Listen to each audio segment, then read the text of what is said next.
Welcome to a brand new coaster review in which I will be giving my full thoughts, pros and cons on Afterburn, which is a B&M inverted coaster in Carowinds, Charlotte, North Carolina. This roller coaster opened up in 1999. Originally, they wanted to theme it towards Godzilla, the original movie. However, that movie kind of bombed, so instead they decided to theme it towards the one and only Top Gun. They also used to have a Top Gun themed roller coaster at Kings Island, but that was a different model, so do not confuse those two. This roller coaster has a maximum height of 113 feet, a speed of 62 miles per hour, and a ride time of 2 minutes and 47 seconds, where you'll go through 6 inversions, and you'll get a ride length of around 2,956 feet of track. So looking at the stats, that's pretty average. So you go up this lift hill, and you get a view of a whole lot of nothing, which I don't really care. I'm not huge on theming or views. That's for other people, not me. Don't really care about this stuff. I'm just for the ride experience. You'll go through this little pre-drop, which is very iconic on B&M coasters. Unfortunately, they've stopped doing that. Then you'll go through this drop. This drop isn't really that great. It's pretty average. It's definitely not as good as the Banshee drop at Kings Island, but it's still pretty average. Then you'll go through this loop. It's pretty iconic that the inverted coasters go through a loop after their drop, and I like this one particularly since it's very tight, which is cool. So it's very intense. You could gray out. Then you'll go through this little trench, which is cool, and into your second inversion, which is an Immelman, also very intense. Into my favorite part of the ride, which is this G-roll, which every time I rode this, I just felt the forces. It's really forceful. This is also where they take your photo, which is cool. Following that, you'll go through this other inversion, which is pretty fun, into this tunnel. This POV doesn't have any fog in the tunnel. I think this is because when they were testing it, but when I rode it, it had some fog in it, which is cool. Then you'll go through your fifth inversion, which is a Batwing. The Batwing is probably the second best part of this ride. It's really intense. Following that, you'll go into this nice bank turn, which flies over the station, which is kind of neat. Into this corkscrew. Now, people have complained that this induces some headbanging. I didn't really think it did. Sure, it wasn't the smoothest part of the ride, but it was still fine. I mean, it wasn't rough or anything. You'll go through your final and forceful helix and then head into the brake run. So yeah, it's a pretty short ride. Not too short to where it's noticeably short, because it's so intense that if it was any longer, I think it would have just been too much. So, pros and cons of this ride. Definitely the pros is that it's just a really intense and forceful ride. If you're into that sort of thing, you'll love this ride. It's definitely in my top 5 most intense coasters. I'd maybe even go further to say that it's more intense than Fury 325.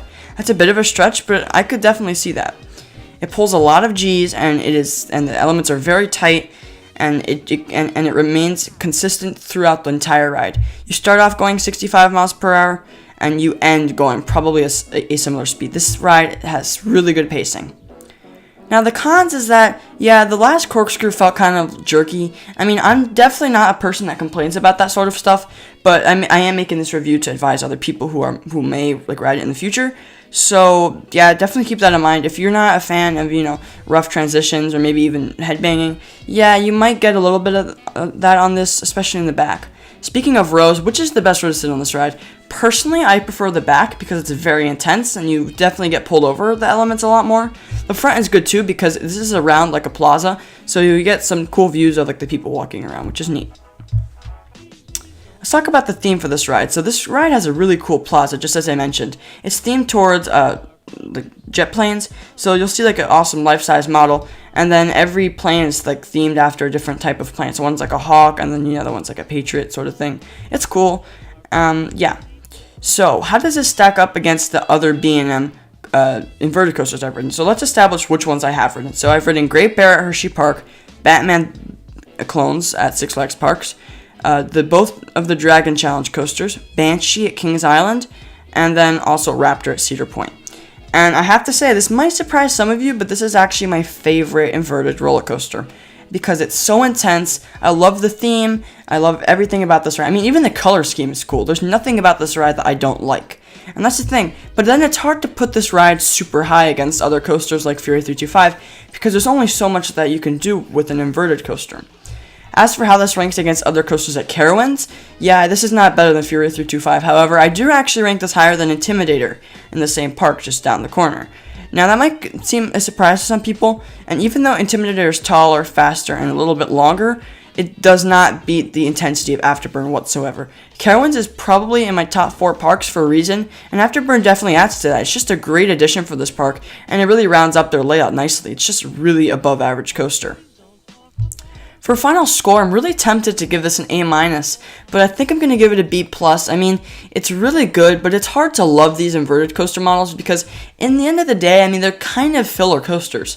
And that's not to say that they're bad. Filling coasters doesn't exactly mean that they're bad. There are really good fill coasters. For example, the Riddler's Revenge at Six Flags Magic Mountain. That's a stand-up coaster and isn't exactly a top-tier coaster, but people still like it, and that doesn't mean it's a bad ride.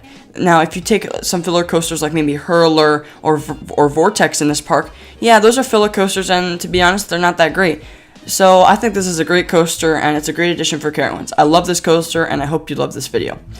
My name is Coaster Cupcake, and I'll catch you all next time. Bye, guys.